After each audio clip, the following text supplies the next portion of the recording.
Welcome into the Seth Justice Show at Justice_Radio on Instagram, at Seth Justice Show on X, and the Seth Justice Show on Spotify and YouTube. I feel like I finally got that intro down. I'm very proud of that intro. I'm like, yeah, just cut right to it. You don't need to introduce yourself. People already know who you are. Well, actually, people probably don't know who I am. So maybe, no. I mean, my name's in the show title. Like, come on now.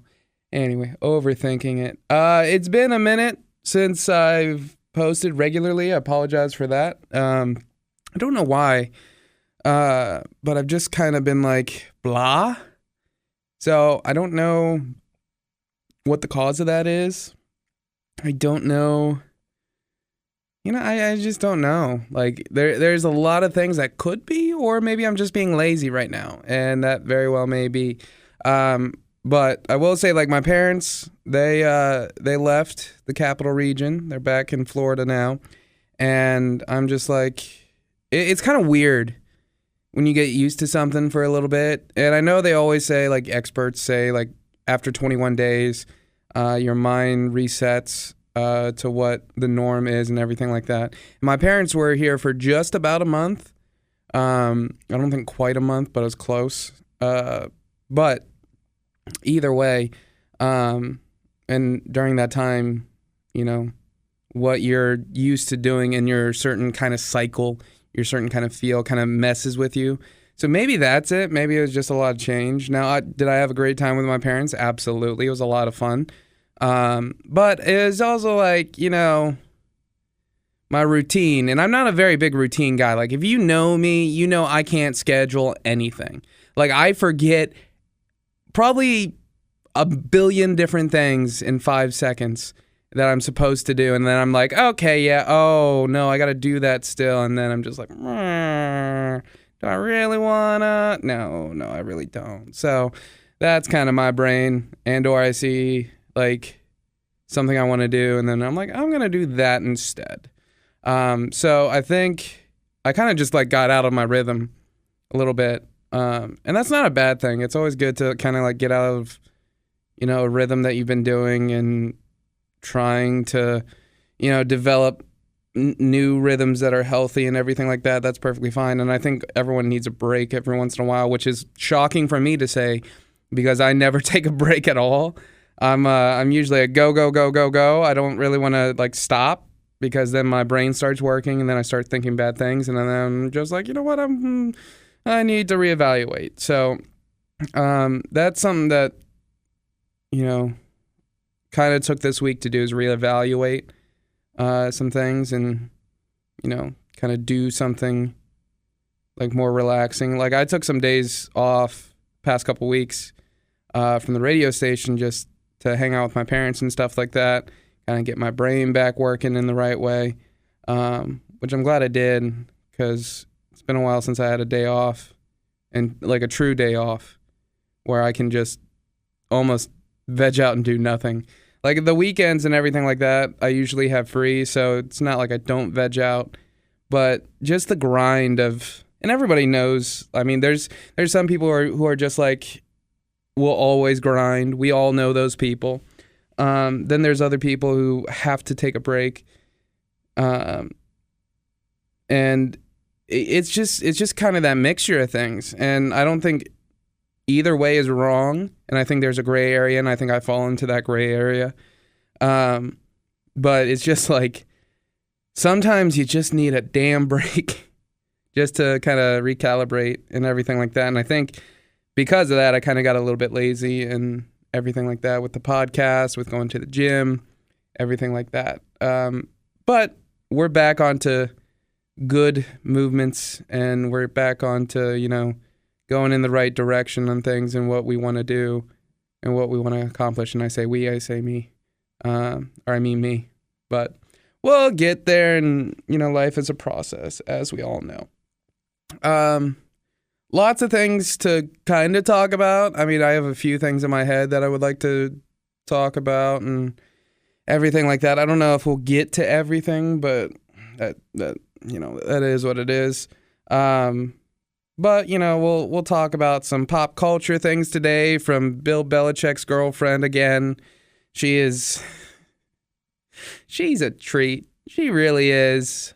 Ugh, we'll get to that. But first, I wanted to talk about airplanes. And I want to talk about airplanes purely not for the mechanical geniuses that are like, oh my goodness, we're going to build a tube and have people fly up in the air and it's going to be great. It's going to be awesome. I mean, there are geniuses. However, I don't necessarily have a fear of flying. I just don't like flying. I'd rather drive places. But also I do enjoy flying because I'm so impatient. I really am. I'm like one of those people at, a theme park. Like if we ever go to Cedar Point, like me and some friends or family, I am the worst person to be in line with because all I do is complain. Like I hand up, I know I do it. I know I am the worst person to be around when there's any line, when there's any chance that impatience could creep in, like 100%. Or at a music festival. My buddy Topher and Chase know this all so well that if we're waiting around for bands or something like that, or if we go and there's a line, like I'm just like, ugh. Why? I am so over dramatic about impatient situations. It is the absolute worst. And driving can 100% be that for me. Especially like if I were to drive to my parents' house right now, that's over, I think 21, 22 hours. And I would be miserable. I would just be going like 100 miles an hour, which I've never done. Never done that. No, police, don't look this way. No, look this way, please. But still, it's just like, it is so boring. And like, I just want things done now. And that may be because of the situation we're in this world, but either way, planes, I'm not afraid of them. I just don't like them, but they are a better alternative to driving 20 plus hours. That all being said, what is going on with planes and people in these situations? Like in the past week, we've had a pilot or a co-pilot, whatever, get arrested. I don't know what for. I probably should check into that. I should probably, since I am talking about this situation, probably should look into it, but I'm not. So moving on. Pilot gets arrested. A plane has to, go down because its landing gear caught on fire. A person in the past thought she saw aliens, and she keeps getting brought up. There's people recording stewardesses or flight attendants. Yeah, flight attendants. I don't know if they're called stewardesses anymore. Flight attendants, that's what we'll do. Saying that they're assaulting them when they're just like saying, hey, no, get to your seat. And they're just like, no, we're not going to do that. No. And then there's also like just so much crap. And I don't know why we're seeing more and more of this. Maybe it's just because it's so like the risk factor, right? In planes. If you think about it, a tube in the air flying around, if it gets hit by a bird, if it gets struck by lightning, any bad turbulence, the engines go out for whatever reason because they didn't do X, Y, and Z. Maybe they forgot to fill up the plane. There's so many different alternatives that could happen with a plane that end in pretty much everyone on that plane going,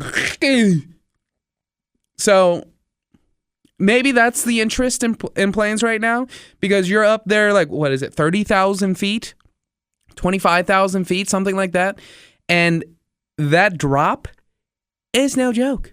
I think we all are aware of this. And I think that's why every single time we see a plane news story going on, we're just like, oh, no.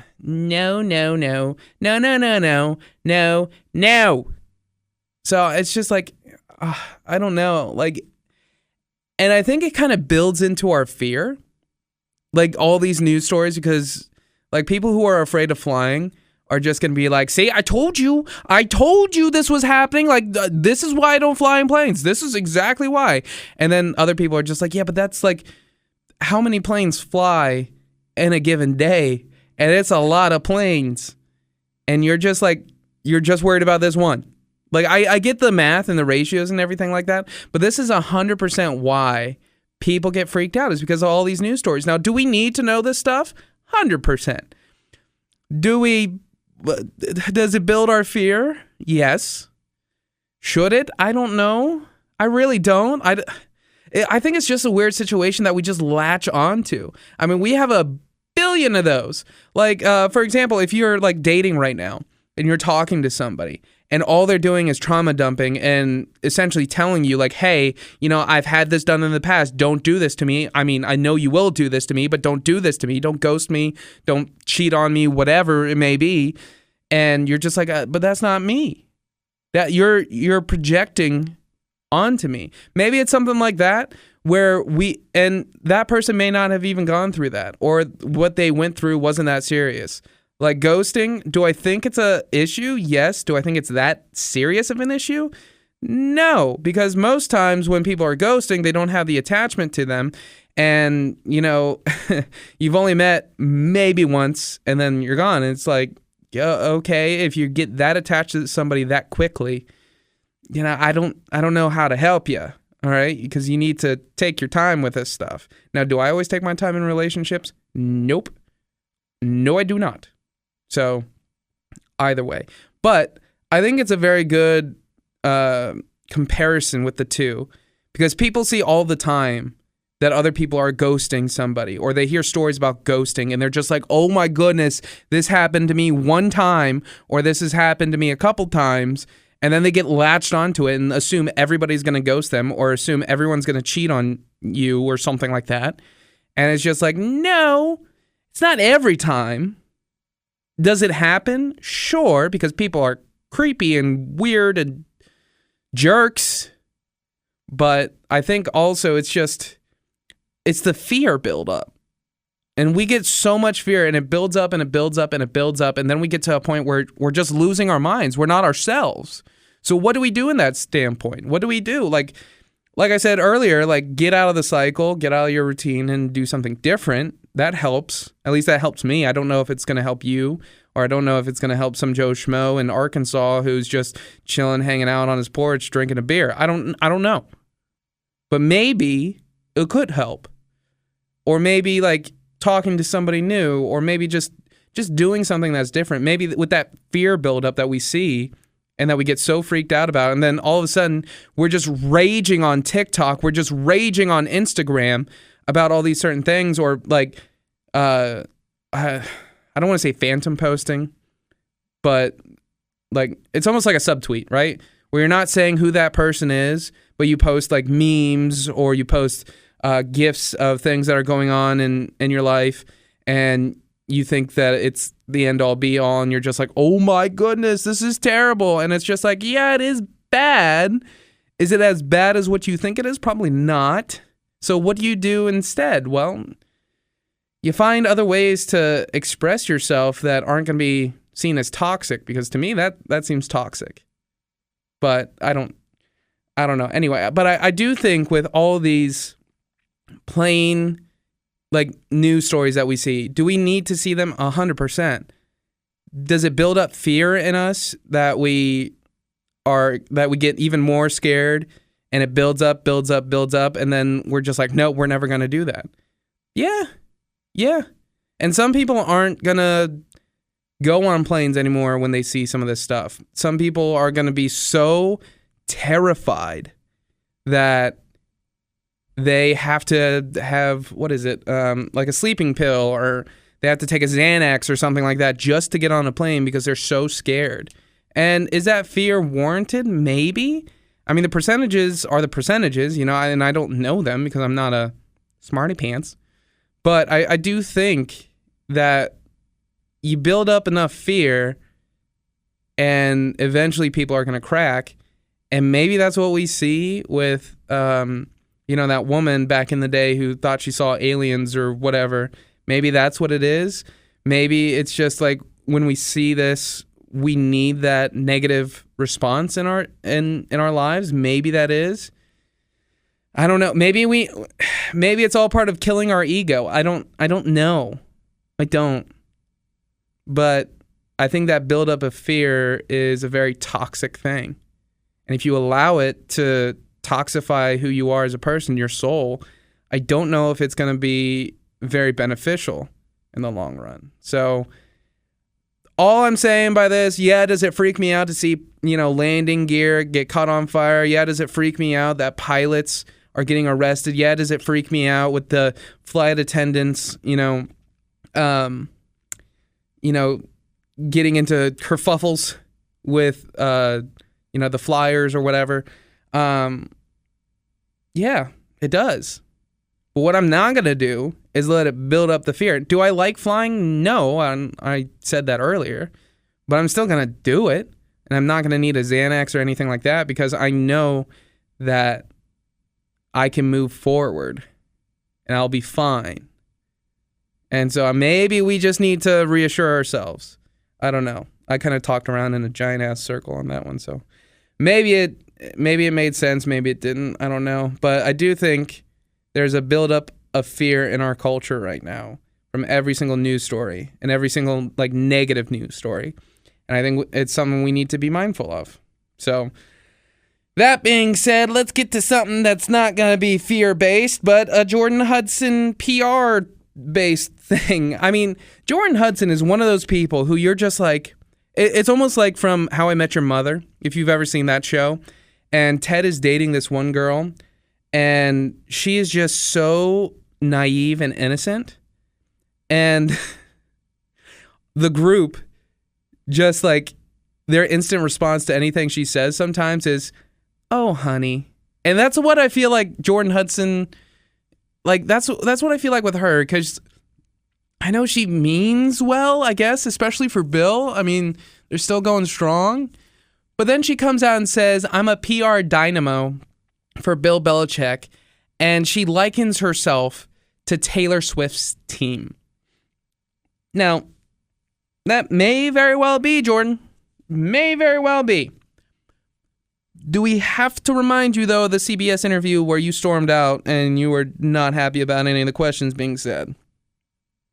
Do we have to remind you the amount of backlash that you got and you had to quit your cheer team because of, actions? Now, I'm not saying your actions were bad. They weren't. I mean, you found somebody you love and you want the best for them. That's great. It really is. All the power to you. You go do you, boo-boo. But you need to also watch what you say. And I'm not trying to be mean or anything like this. You may be doing, great PR. But just like when we were talking about the buildup of fear, people remember the dumb things you've done. And it doesn't matter how good you do, unless that good totally outweighs everything else, people are still going to remember the bad stuff. And as of right now, you have not done anything, at least that I've seen, that's built up that good faith in people. So maybe don't liken yourself to Taylor Swift's team. Maybe just say that you know that you're good at your job. And people will still have comments about it. 100% people will have comments about that. That is not what I'm saying, that nobody will say that. But you do seem kind of naive when you say stuff like this. And somebody's instant response after seeing you leave a CBS interview that Bill was doing because you got mad at the questions, all people can be like is, "Oh, honey, you don't know. No, you don't. No, that's not." And it doesn't make you look good, Jordan. It doesn't. So, all the best, though. Keep killing it. Keep doing your thing. And now from Jordan Hudson doing her thing to a NASCAR driver not doing very well. So a NASCAR driver, let me get his name because I think this is important. His name is Connor Zilisch. I don't know. He won a NASCAR event. I don't know. I think it was today. But he won, or what today, meaning Sunday. By the way, if you didn't know, I record this on Sunday. So boom, if you need any verification of that. Anyway, Connor was celebrating, and then he falls out of his car his NASCAR, that you have to go through the window and everything like that. It's not a normal car where you can just grab the handle, pull it, and bada bing, bada boom, you're out of the car, and we're all living our best lives. No, this is out of a window. He takes a tumble, falls down, and he breaks his collarbone. Like, I don't know what the universe is trying to tell this dude. Like, hey, yeah, man, you won. Congrats. Better stay humble, though. Better stay humble. If you don't, your collarbone ain't gonna be broke. And what happened? Your collarbone be broke. Like, what is the universe trying to do there? Like, the dude just won, and you're just like, nope.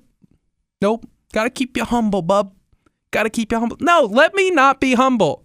I just won a major race. Like, I don't know. Never heard of him, so I'm assuming it's like his first win. I'm not a big NASCAR guy. Let's be honest here. I am not a big NASCAR guy. But this is just the side of life that just, it makes me, this is going to sound bad, but it makes me happy because it is so implausible sometimes. It is almost, the weirdest things happen, and this is a movie. Like, this situation is a movie for Connor, because what if he turns out to be one of the best drivers ever once he comes back? Or this is the reason why he has to quit NASCAR. It's because he broke his collarbone and he wasn't as good afterwards. That is a movie. Like, you could make that into a movie and people would love it instantly because it's true. It's authentic. It's real. So, yeah. The universe, like, I don't know what it is. I don't know if the universe is telling him, hey, you are going to do this, you're going to win, and then you're not going to do anything for a while because your collarbone's broke, and we'll see how you deal with that. And I'm just like, it's so strange to me how things like that happen.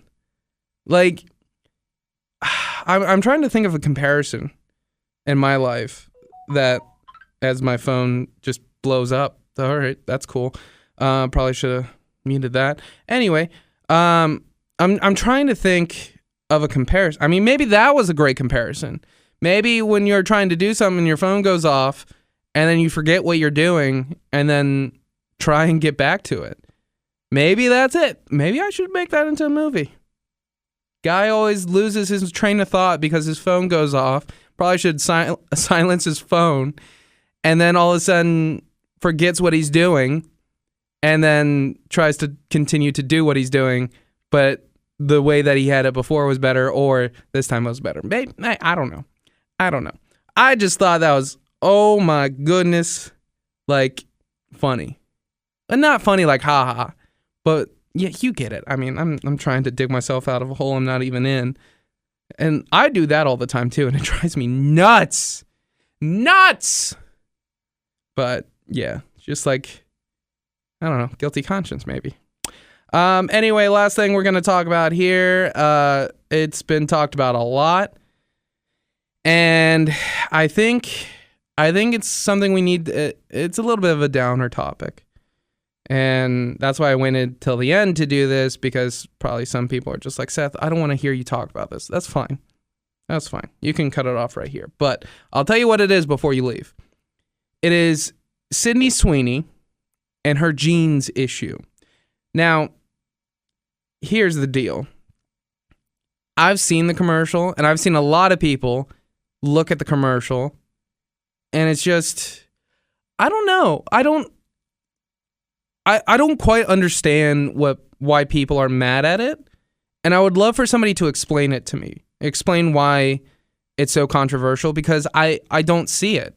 Now, is it because of who I am? That very well may be, but I don't quite understand the issue with it, because she's saying, I'm not going to tell you to buy American Eagle jeans. I'm not going to tell you that. I'm not going to tell you that these are the most comfortable jeans. I'm not going to tell you that they do X, Y, and Z thing. I'm not going to tell you that. And then it shows her just walking around, and then the commercial ends. I don't quite understand why people are mad about it. Because I think I saw one person said, oh, well, she's trying to make it sexy.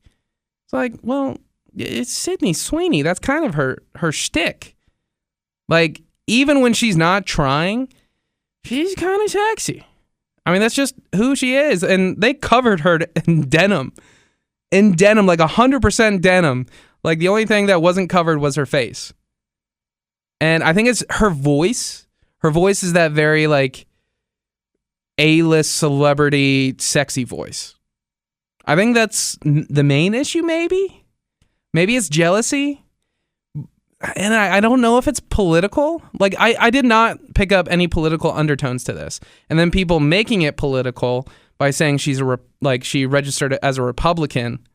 And then it's just like, but who cares?